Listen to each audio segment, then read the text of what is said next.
Hey guys, I want to show you something so awesome. I'm so excited. I've got to show you this.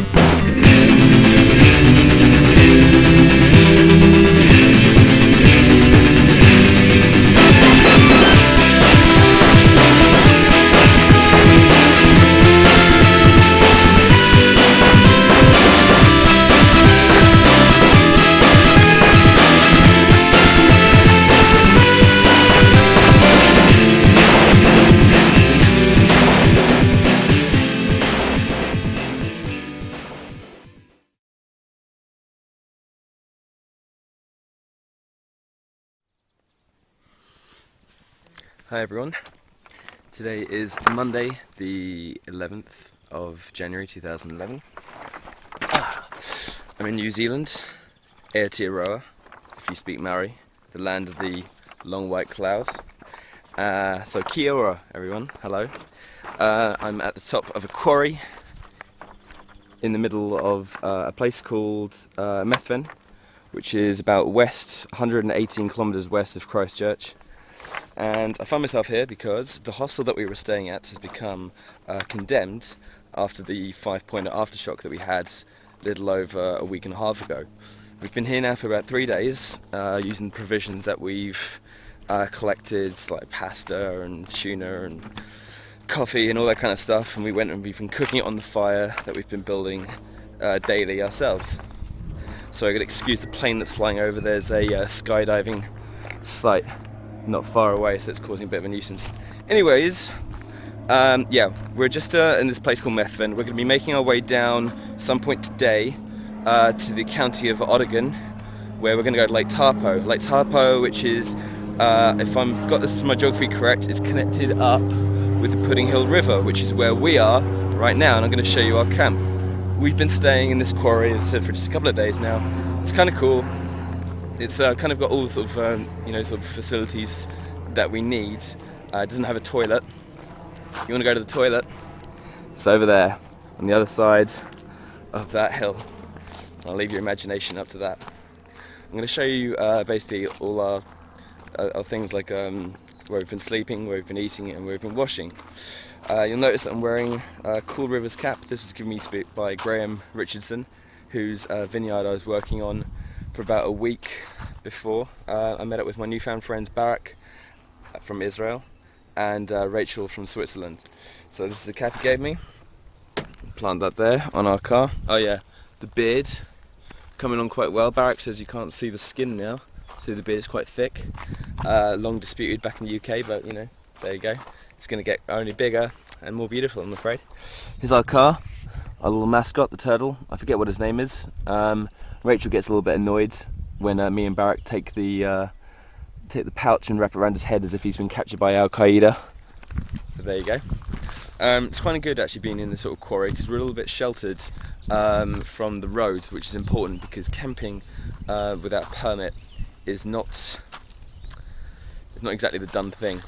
Also, we've been making several fires, which also is not the done thing because being high season at the moment, high summer, the chance of a forest fire is quite moderate. There's a sort of scale that goes from 1 to 5, sort of like DEFCON 1, 5 to 1, and the forest fire probability is moderate at the moment, which is not likely, it's just could happen. But we're being sensible about it. Our fire, as you will see, is quite a little bit of distance. Here is our fire, which I built myself, my first, although to be fair it's actually about my 7th now because I've been keeping it going the last few days, is right next to the river. So the river, the fire, the woods. Okay, so you know, if a fire breaks out, we're good, we've got it covered, not really a problem. It's kind of cool. The river is it's good, the water's clean, been drinking from it every day, haven't had any problems. We've used it to boil our pasta, to boil water for coffee and all that kind of stuff. Also, it's kind of handy because it's quite cold. We've also used it as a fridge. So here's our milk, which is keeping cool down by the river, so that's pretty cool as well. So very, very handy having a river, has multiple services, multiple uses. The other day we went up to, I don't know if you can quite see it, I'll put you into focus, is the Mount Hutt Mountains. Mount Hutt is sort of just behind the first set of hills that you see. Sort of the summit is obscured by cloud. We went round there just the other day, went to a waterfall, which name completely escapes me because it's in Maori, and a lot of Maori names, despite being sort of simple, oh shit, you're in. Oops. They're kind of they're easy to pronounce when you break up the syllables, but there's so many of these syllables side by side, it's very difficult to remember all the names. The longest place name in the world is Maori, 158 characters, compared with Lalalang Pigi Gogo Y, which is only 56 characters, which is that place in North Wales that's kind of famous. Anyways, enough of that sort of nonsense. I'm going to go down to the river now. So yes, you've seen where we've been sleeping. Barak, oh sorry, let me quickly show you. Barak and Rachel are sleeping in the tent, and they're sleeping there right now. Barak has got a bit of a dicky tummy at the moment, not from the food. He just isn't feeling too well. He's staying in the tent just over there, and I am sleeping in the car just over there. So now I'm going to quickly show you where we've been bathing the last few days. So I'm going to roll up my trousers so I can cross the river and show you where we've been. It's a shame that the weather isn't good. It's been really, really cloudy today only, which I suppose is a bit of a break from the scorching sun. It's a chance of getting burnt here. It's a shame really because when the sun rises over there, just over the mountains, it comes over here and it sets just over there. So there's the west, there's south, north in that direction.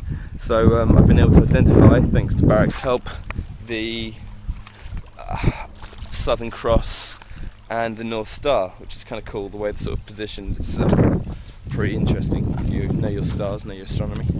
Anyways, I am renowned for being a total wuss when it comes to cold water. Damn. And yesterday, down by the waterfall, Barak managed to coax me to go into the freezing cold water, which I don't really like to do at all. But I braved it, so tick off my list. Cha-ching. I have now swum in a waterfall despite it being absolutely freezing. So I wasn't too pleased when I knew that we'd have to come down here to wash at some point in the day. So we left it as late as possible, so just after 4 o'clock when the sun's at its strongest, or its hottest, I forget which way around it is. And we came down here, and this dam had already been erected. Some people had been down here before us, which is why where the tent is, over in the corner, if you can see over there, the other side of the river, just behind Barak and Rachel's tent, was a makeshift fire that had already been built by the people who'd been here previous to us. And probably a little bit smart, because if I just show you back over towards the mountains, you might notice just at the foot of the mountain there's the bridge, and that bridge is used regularly because it crosses the cars from here to Methven. And we don't really want to be seen, particularly by the Forestry Commission, because we're camping, as I said, without a permit, and we're building fires really that shouldn't really be built. But we're being sensible about it, as I said, so it's not really that much of a problem. So yeah, this dam has been built, and this water pool is quite deep. And when the sun, which was just over there about 4 or 5 o'clock in the afternoon yesterday, the weather was absolutely gorgeous. This pool of water was actually quite warm, and so, as man intended, in the nuddy, I came down here and bathed, and it was quite liberating, I must admit. Colder than I'd imagined, not the best experience I've ever had, but still really, really good, because man like natural, and man like free. So there you go. I don't think there's anything much more to add. As I said, we're on our way to Queenstown. No, we're on our way to Lake Tekapo today. This is the Pudding Hill stream that I mentioned earlier. We've been further up in the mountain. We've been at the source of the river, and just as it sort of comes down from the mountain top, and it's just absolutely amazing. Drank from the river there, pounding away. It was absolutely just really, really strong river. It was really quite incredible. And so we're going down to Lake Tekapo. We're going to camp there for a couple of days, and over the course of the next week and a half make our way to Queenstown. There's no real rush. Got a couple of friends of ours who fled to Queenstown as quickly as possible once the earthquakes stirred up things. So really that's all there is to report at the moment. I'm going to go, so I'm going to say goodbye. Hopefully catch you all on Facebook, Skype or Hotmail or something like that in the coming days, and I'll do another report from Queenstown in about 2 weeks. So see you all later. Bye.